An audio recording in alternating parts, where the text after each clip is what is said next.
Good morning. The news at dawn. My name is Motsunrayo Ayigbayo. Supreme Court delivers judgment on Osun PDP governorship by Thursday.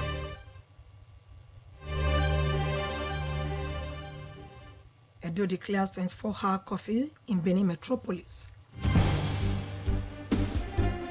6 soldiers, 2 militants, 1 civilian killed as hoodlums soldiers clash in Imo, Anambra. Ex-Guinea military ruler goes on trial for 2009 stadium massacre. Governor State of Osun, Mr. Adigwego Itola, says the decision of government to upgrade the Osun State College of Education Ilesha to a full-fledged university was not a product of thankful effort, but a thorough and rigorous interrogation characteristic of the culture of deep engagement which its administration is noted for. He was speaking shortly after assenting to the law seeking to upgrade the Osun State College of Education Ilesha to a full-fledged university. The governor's assent followed the successful passage of the executive bill into law by the Osun House of Assembly.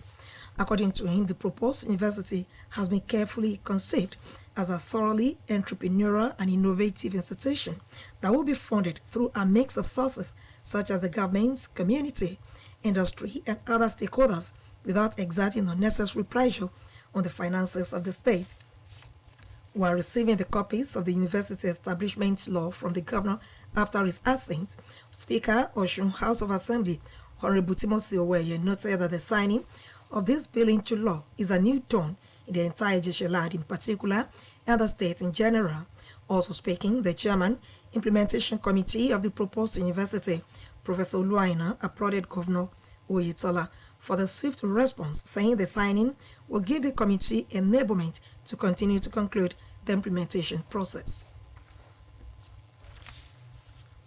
During any last-minute change, the Supreme Court will today deliver judgment on a suit filed by governorship hopeful of the People's Democratic Party, PDP, in Osun State, Prince Dotun Babayemi, against Senator Ademola Adeleke. 2 factions of the party held on March 8, 2021 conducted separate governorship primaries featuring Adeleke and Babayemi.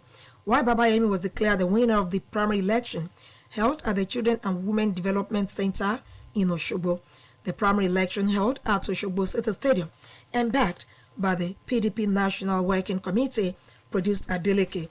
In a list of candidates later released by the Independent National Electoral Commission INEC, Adeleke was recognized as the duly elected candidate to fly the flag of the PDP in the governorship election in the state. Subsequently, Babayemi had taken Adeleke before a federal high court Osogbo, seeking to be declared as the PDP candidate for the July 16th governorship election in Osun State. In a judgment delivered on May 18, Justice Nathaniel Ayo Emmanuel held that the primary election conducted at the Workdeep Center, Osogbo, on March 8, which produced Babayemi, is null and void, but dissatisfied with the ruling, Babayemi filed a suit at the Court of Appeal Akure, challenging the judgment of the lower court and seeking to be declared as the PDP governorship candidate. In the appellate court, in its judgment, also upheld the verdict of the High Court and consequently dismissed Babayemi's appeal, which made the plaintiff to move to the Supreme Court seeking redress. The special advisor to the Edo State Governor Media Project, Kroso Osage, says his principal, Governor Godwin Obaseki, did not endorse the presidential candidates of the Labour Party, Peter Obi, for the 2023 presidential election. In a statement, Osage described the news as absolutely false and malicious. He noted that Governor Obaseki has, from the onset of the electioneering cycle, been at the forefront of the campaign for the People's Democratic Party, PDP, its candidate, Alhaji Atiku Abubakar, and his running mate, Senator Fiayo Kowa. He warned members of the public to watch out for antics of quacks and unprofessional media organizations, as well as unscrupulous individuals seeking to misinform and steer confusion with their outright fake news. Edo State government has declared a 24-hour curfew in the Obazagbon to Okege axis of the Iriri-Arogba-Obazagbon-Okege Road in Benin Metropolis. Secretary to the state government, Mr. Osaudian Ogie, announced this in a statement. According to him, the exercise takes off from 12 a.m. today to 12 a.m. tomorrow. Ondo State's Governor Arakunrin Oluwarotimi Akeredolu has replied the federal government saying its resolve to purchase sophisticated weapons for the Ondo Amotekun Corps, codenamed Amotekun, is to protect residents in the state. He argued that the reasons adduced by Senior Special Assistant to the President on Media and Publicity, Garba Shehu, for the continued refusal to approve use of sophisticated weapons by state security outfits could no longer be plausible in the face of increasing security challenges being faced by the people. Arakunrin Akeredolu noted that the Katsina state government has not denied the statement on the use of AK-47 by vigilantes of Katsina state during training, insisting that state security outfits backed by law in any part of the country must also have access to the same sophisticated weapons the criminals have. This is the news at dawn, coming to you from Osun State Broadcasting Corporation, Ile-Awiye Okebale Osogbo. Now, our mid-news message. Democracy can only thrive in the atmosphere of the rule of law and constitutionalism, be law-abiding. Gunmen have killed 5 soldiers and 1 unidentified civilian in Anambra State. Reports indicate that the incident happened opposite one of the new generation banks in Umuze, Orumba South local government area. It was claimed that the soldiers were in a Sienna vehicle when the hoodlums attacked them. Reacting, Anambra police spokesman Tochukwu Kenga confirmed there was a shooting close to a bank in Umuze, but said the details had not been received, adding that the command had deployed security operatives to secure the area. In a related development, 2 militants and 1 soldier were killed following a heavy shooting in Beri, Oru East in Imo State, when suspected militants engaged the military in a bloody shootout. 3 other soldiers were said to have been injured during the shooting that lasted over 30 minutes. It was claimed that though the hoodlums wore assorted charms on their waist, they could not survive the shooting power of the military men. The federal government has declared next week, Monday, as public holiday to mark the nation's 62nd independence anniversary celebration. Minister of Interior, Ogbeni Rauf Aregbesola, made a declaration on behalf of the federal government, congratulating all Nigerians on this year's celebration and assured of government's commitment to tackling all the challenges facing the nation and bring smiles to the faces of all the people. He urged Nigerians to use the occasion of the celebration to reflect on the challenges facing the nation and the role individuals can play in addressing them. Ogbeni Aregbesola tasked Nigerians to work hard, shun any attraction to get rich through criminal and other immoral means, stressing that only through productivity can an individual and the nation create wealth and get rich. While wishing Nigerians a memorable independence celebration, the minister reminded them of the fact that the founding fathers, in spite of the differences in faith, tribe and tongue, still came together for Nigeria's independence. Former Guinean president and military ruler Musa Dadis Camara and 10 other men are said to face trial for a 2009 stadium massacre, a mass rape by the country's security forces, according to a report by United Nations mandated International Commission.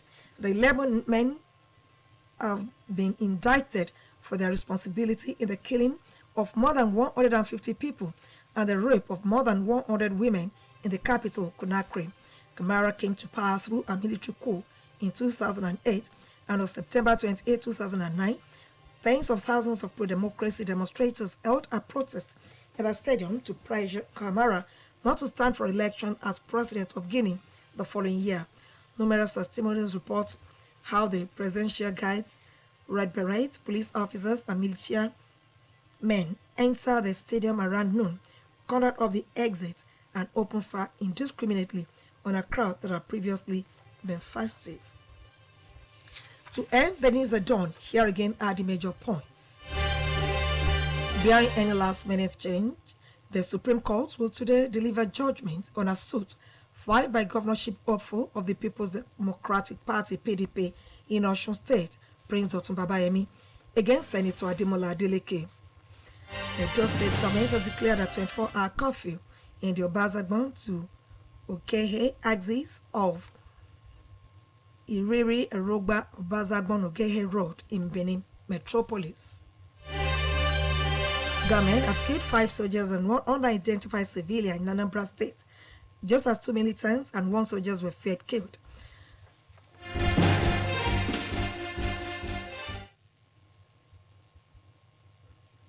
Former Guinean president and military ruler Musa Dadis Camara and 10 other men are said to face trial for a 2009 stadium massacre, a mass rape by the country's security forces. That was the news at dawn, edited by Latif Agbola and delivered by Motunrayo Ayegbayo. As campaign for 2023 elections have started, a veteran journalist Adiayo Yedokun charges politicians to market their programs and not disturbances of the society.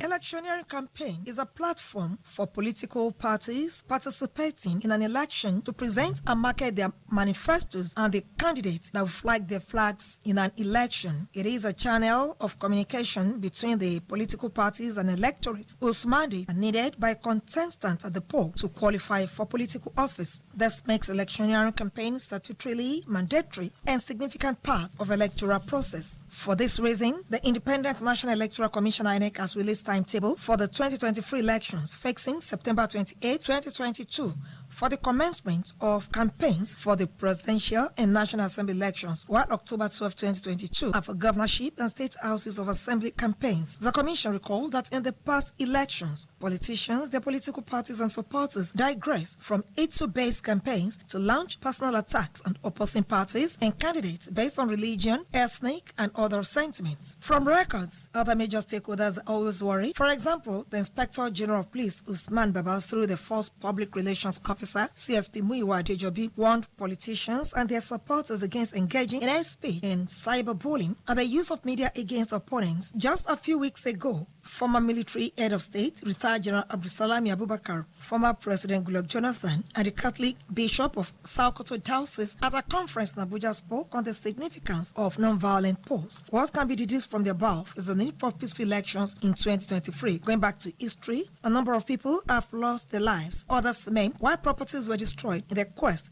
for political power. Perhaps we need to remind politicians and their supporters that beyond elections, what Nigerians need is good governance. Already, there are dark spots in Nigeria's epileptic power supply: insecurity, poverty, corruption, mismanagement of resources, and lopsided allocation of projects, among others. These are what elected politicians will face as from 2023. Having said that, we need the National Broadcasting Commission (NBC) as threatened the sanction.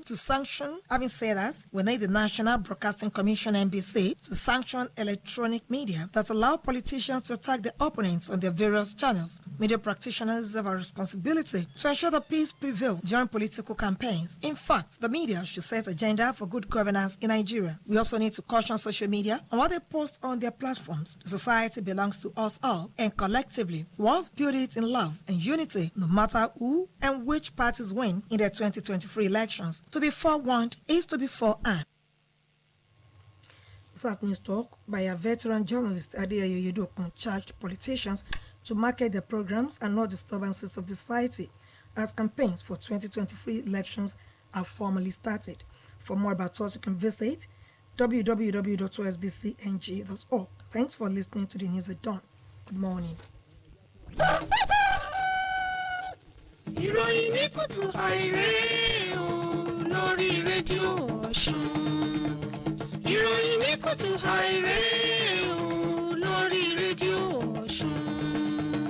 Ìròyìn tó yè koro, ẹ̀kọ́ tó múnádóko, la ní kí ẹ wá gbọ́ o lórí rédíò Ọ̀ṣun. Ẹ kú ojúmọ́ ìròyìn ní KUTUAI Síjúwadé Adésínà lóníròyìn yín. Ṣáájú ẹ gbọ́ kókó tó wà nínú ìròyìn náà. Ilé ẹjọ́ tó ga jùlọ lórílẹ̀‐èdè Nàìjíríà yóò ṣe ìdájọ́ lórí aáwọ̀ tó wà láàrin àwọn ọmọ ẹgbẹ́ òṣèlú PDP ní ìpínlẹ̀ Ọ̀ṣun lórí ọ̀rọ̀ ọmọ òye tó ṣúyọ lásìkò ètò ìdìbò kòmẹ́sì-óyọ. Ìjọba ìpínlẹ̀ Ẹdó kéde fìdímọ́lé fódìdí ọjọ́ kan láwọn àdúgbò kan nílùú Benin. ọmọ ogun 6, àwọn ajàgbara 2 àti aráàlú kan ló gbẹ̀mí mì nígbà tí àwọn ọmọ ogun àti àwọn gídígàngó kọlura wọn ní ìpínlẹ̀ Imo àti Anambra. Ààrẹ ilẹ̀ Guinea tẹ́lẹ̀ rí yóò ká ọpọ́nyìn rojọ́ lórí ohun tó ṣẹlẹ̀ lọ́dún 2009 ní pápá ìṣeré ilẹ̀ náà. Ìròyìn rèé lẹ́kùnrẹ́rẹ́. Gómìnà ìpínlẹ̀ Ọ̀ṣun ọ̀gbẹ́ni Adégbóyèga Oyètọ́lá ti ṣàlàyé pé ìpinnu ìjọba láti sọ ilé ẹ̀kọ́ olùkọ́ni tó wà nílùú Iléṣà di fásitì kò sẹ́yìn bí wọ́n ṣe ti jókòó ṣe àṣàrò àti foríkorí nípa ìdásílẹ̀ ilé ẹ̀kọ́ ọ̀hún àti ohun tó lè ṣẹlẹ̀ fún ìdàgbàsókè ìpínlẹ̀ yìí lọ́jọ́ iwájú. Èyí ni ọ̀rọ̀ tí gómìnà sọ lásìkò tó ń fọwọ́ sí ìwé òfin tí ó gbé ìdásílẹ̀ ilé ẹ̀kọ́ ọ̀hún lẹ́yìn láti lè jẹ́ kó bẹ̀rẹ̀ iṣẹ́ gẹ́gẹ́ bí fásitì. Gómìnà ṣàlàyé pé òun fọwọ́ sí òfin náà lẹ́yìn ìgbà tí ilé ìgbìmọ̀ asòfin ìpínlẹ̀ Ọ̀ṣun ti ṣe àṣàrò lórí rẹ̀ tí wọ́n sì ti sọ di òun lóṣù tó kọjá. Gẹ́gẹ́ bó ti wí àgbékalẹ̀ fásitì ọ̀hún, ó ní ètò ìṣúná rẹ̀ àti ohun tó ní ṣe pẹ̀lú gbígbọ́ bùkátà rẹ̀ yóò ní ṣe pẹ̀lú ìjọba, àwọn aráàlú, àwọn iléeṣẹ́ àti àwọn míì tọ́rọ̀ kàn láti lè jẹ́ kí ìdàgbàsókè tuntun kó bá. Nígbà tó ń tẹ́wọ́ gba ìwé òfin ọ̀hún padà lọ́wọ́ gómìnà lẹ́yìn ìgbà tó bọwọ́ lù tán, abẹnugan ilé ìgbìmọ̀ asòfin ìpínlẹ̀ Ọ̀ṣun Honorable Timothy Owóẹ̀yẹ ṣàlàyé pé òfin ọ̀hún tó dùn báyìí ó jẹ́ ìbẹ̀rẹ̀ ọ̀tun fún àwọn ènìyàn ilẹ̀ Ìjẹ̀ṣà pàápàá jùlọ ìpínlẹ̀ Ọ̀ṣun lápapọ̀. Nínú ọ̀rọ̀ tí alága ìgbìmọ̀ tí wọ́n gbé kalẹ̀ láti sọ ilé ẹ̀kọ́ olùkọ́ni ọ̀hún di fásitì, ọ̀jọ̀gbọ́n Olúàìná Ògbóṣùbà ràbàǹdẹ̀ fún gómìnà Adégbóyèga Oyètọ́lá fún akitiyan rẹ̀ àti bó ṣe tètè dáhùn sí fífọwọ́ sí òfin ọ̀hún, èyí tí yóò ràn wọ́n lọ́wọ́ láti lè jẹ́ kí iṣẹ́ bẹ̀rẹ̀ lẹ́yẹ òsọ́ka. Ilé ẹjọ́ tó ga jùlọ lórílẹ̀‐èdè Nàìjíríà ti mú òní láti ṣe ìdájọ́ ẹ̀sùn tí ìkan lára àwọn tó ń fi ọkàn sí láti jẹ́ ọmọoyè ẹgbẹ́ òṣèlú PDP ọmọọba Dọ̀tun Babayẹmí pé sẹ́nitọ̀ Adémọ́lá Adélékè lẹ́yìn ètò ìdìbò kòmẹ́sì ó yọ ẹgbẹ́ òṣèlú ọ̀hún.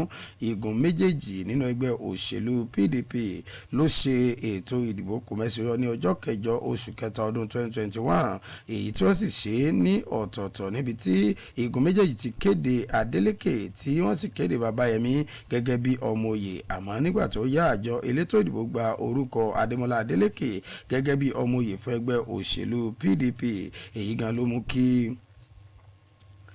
ọmọọba Dọ̀tun Babayẹmí gba ilé ẹjọ́ lọ láti lọ fìdí ọ̀rọ̀ múlẹ̀ pé òun ló tọ́ sí gẹ́gẹ́ bí ọmọoyè ẹgbẹ́ òun nínú ètò ìdìbò tó wáyé ní ọjọ́ 16 oṣù keje ọdún tá a wà nínú rẹ̀ yìí. Ilé ẹjọ́ dájọ́ ní ọjọ́ 18 oṣù karùn-ún lábẹ́ ìdarí onídàájọ́ Nathaniel Ayọ̀ Emmanuel, ẹni tó jẹ́ kó di mímọ̀ pé ètò ìdìbò tí wọ́n ṣe ní pápá ìṣeré ìlú Òṣogbo lọ́jọ́ 9 oṣù kẹta ọdún 2021 òun ni ó jẹ́ àtẹ́wọ́gbà àti pé èyí tí Dọ̀tun Babayẹmí ṣe kò nítumọ̀ rárá.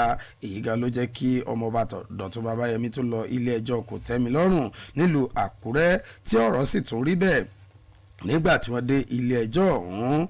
Bákan náà ni ọmọọba Dọ̀tun Babayẹmí tún forí lé ilé ẹjọ́ tó ga jùlọ nílẹ̀ yìí nítorí bí wọ́n ṣe da àrọwà rẹ̀ nù nílé ẹjọ́ kòtẹ́milọ́rùn tó mú kí ilé ẹjọ́ tó ga jùlọ lórílẹ̀‐èdè yìí sún ìdájọ́ náà sóní. Olùdámọ̀ràn pàtàkì fún gómìnà ìjọba ìpínlẹ̀ Ẹdó lórí ọ̀rọ̀ tó ní ṣe pẹ̀lú ìròyìn ọ̀gbẹ́ni Cruzo Ozage ti sọ pé gómìnà Godwin Obaseki kò ní ìkankan ṣe pẹ̀lú ọmọoyè ẹgbẹ́ òṣèlú Labour Party fún ipò ààrẹ lọ́dún 2023.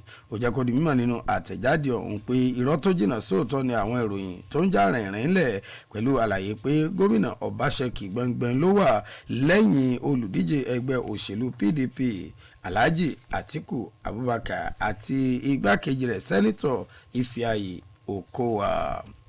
Wáyé o, ìjọba ìpínlẹ̀ Ẹdó ti kéde kónílé-ó-gbélé láwọn àdúgbò kan ní ìlú Benin, lẹ́yìn tá a ti rí àdúgbò Òṣàgbọ̀n Ògbé-è àti àdúgbò Ìrí Ọ̀ràgbà, pẹ̀lú àlàyé pé láti aago 12 òru òní títí di aago 12 òru ọ̀la òun ni ẹnikẹ́ni kò gbọ́dọ̀ rìn láwọn agbègbè náà.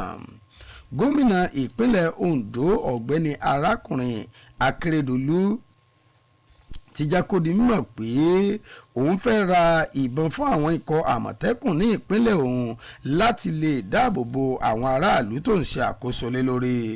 Èyí gan ló mú kó tako ọ̀rọ̀ tí olùrànlọ́wọ́ pàtàkì fún ààrẹ ilẹ̀ yìí lórí ọ̀rọ̀ ètò ìròyìn Garba Shehu sọ, léyìí tó mú kí wọn ó kọ̀ láì fọwọ́ sí kí àwọn ọmọ ogun tàbí ikọ̀ aláàbò táwọn ìpínlẹ̀ bá dá sílẹ̀ kó máa gbébọn nípa bí àwọn tó wà ní ìgbẹ́nu ètò náà kò ṣe fi ààyè gbà wọ́n. Arákùnrin Akérédolú wá jẹ́ kó di mímọ̀ pé láti ìgbà tóun ti sọ̀rọ̀ nípa ìgbésẹ̀ tí ìjọba ìpínlẹ̀ Katsina gbé kò tí ì tako ọ̀rọ̀ ọ̀hún pé àwọn ikọ̀ agbófinró ìpínlẹ̀ náà wọ́n ń lo ìbọn AK-47 orí kò sí bọ́bọ̀ ṣe sórí tí náà kí ò ṣe lórí ọ̀rọ̀ ètò ààbò àti pé ipò tí ètò ààbò wà lórílẹ̀‐èdè yìí ó nílò kí àwọn tí wọ́n bá ń lò gẹ́gẹ́ bí adarí tàbí àwọn elétò ààbò kí wọ́n gbọ́n lẹ́yìn.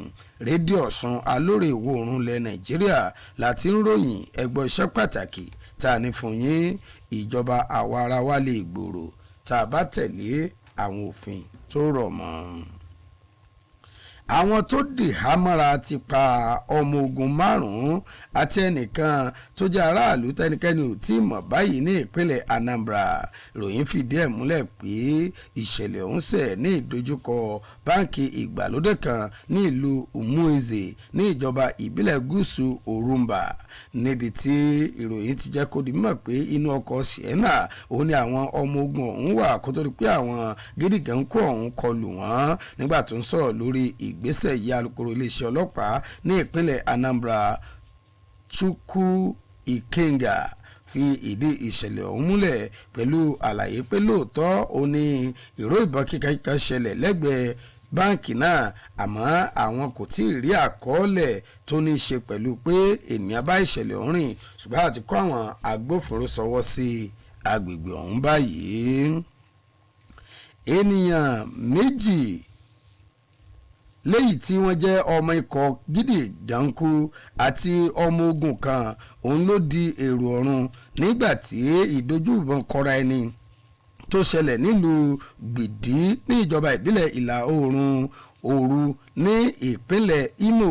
Ròyìn fìdí ẹ̀ múlẹ̀ pé àwọn ọmọ gànfẹ́ ọ̀hún ló dojú ìbọn kọ àwọn ọmọ ogun ní agbègbè náà, èyí tó mú kí ọ̀pọ̀lọpọ̀ àwọn ọmọ ogun farapa tí wọ́n sì ti gbé wọn lọ sí ilé ìwòsàn báyìí. Ròyìn fi yé ni pé ìdojú ìbọn kọra ẹni ọ̀hún ó tó nǹkan bíi 30 ìṣẹ́jú tí àwọn ọmọ gànfẹ́ ọ̀hún sì lo oògùn tó mú kí wọ́n so olóńdè mọ́ra, àmọ́ nígbà tí olóńdè àti oògùn tí wọ́n kó kọ́ra kò lè kojú ìbọn ọmọ ogun, òun ni wọ́n júbà èrò.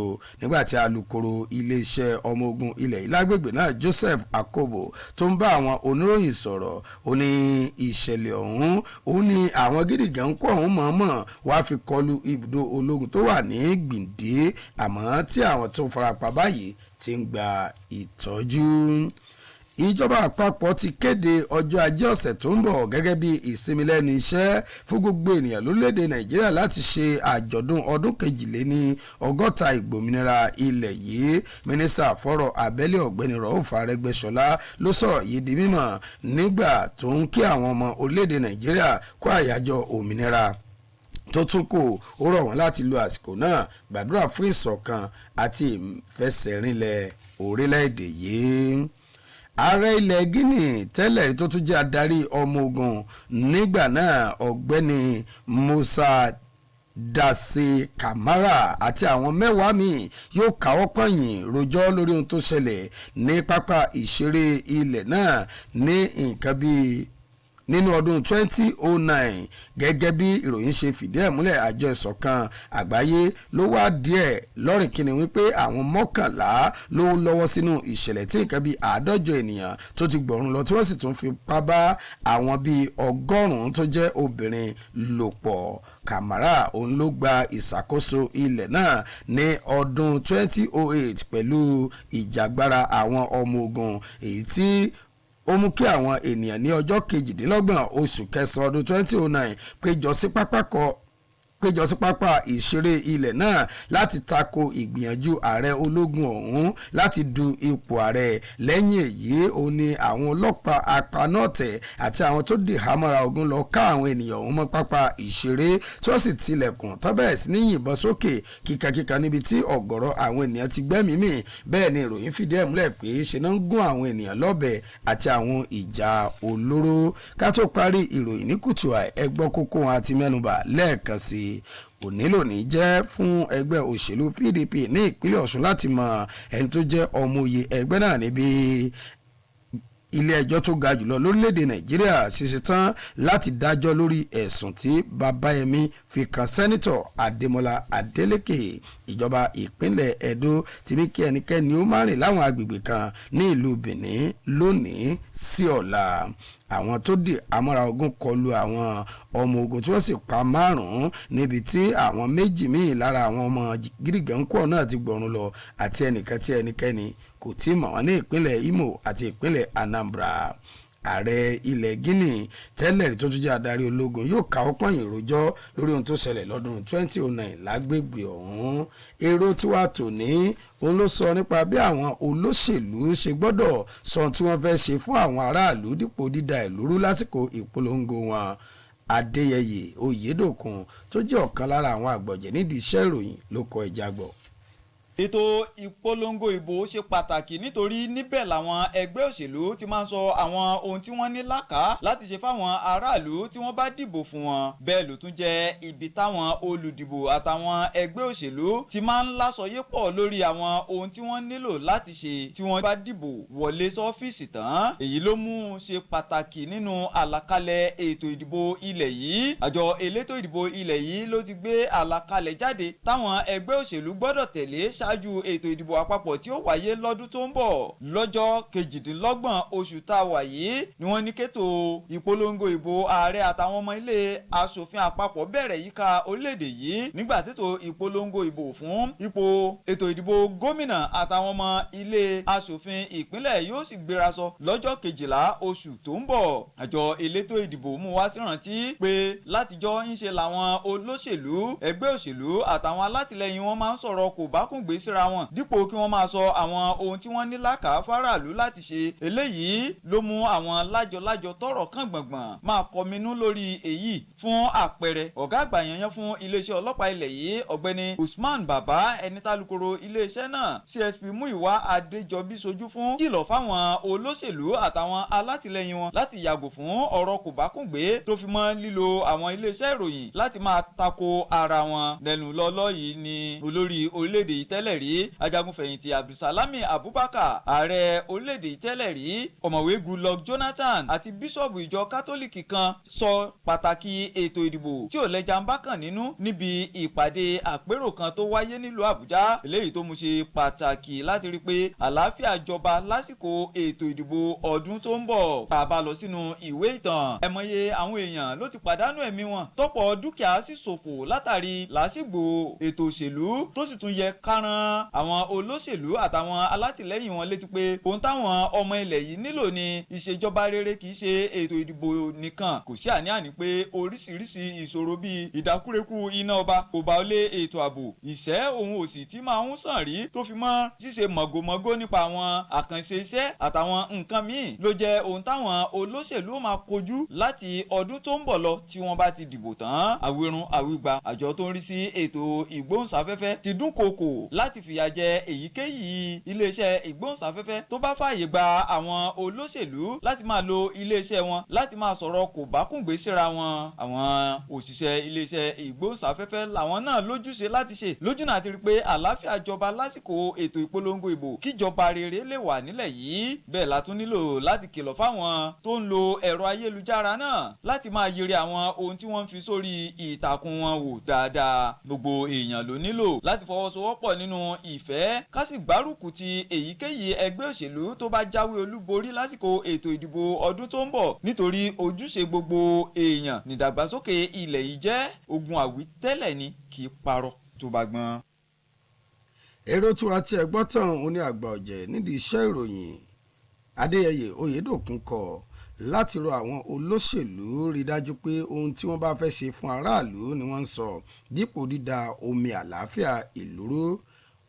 Ọ̀làdàpọ̀ Oyètúnjí ló ti òun náà ló kà á mú kí yẹn kó ojúmọ́ ẹ̀sìnkú múra ṣẹ́ òní.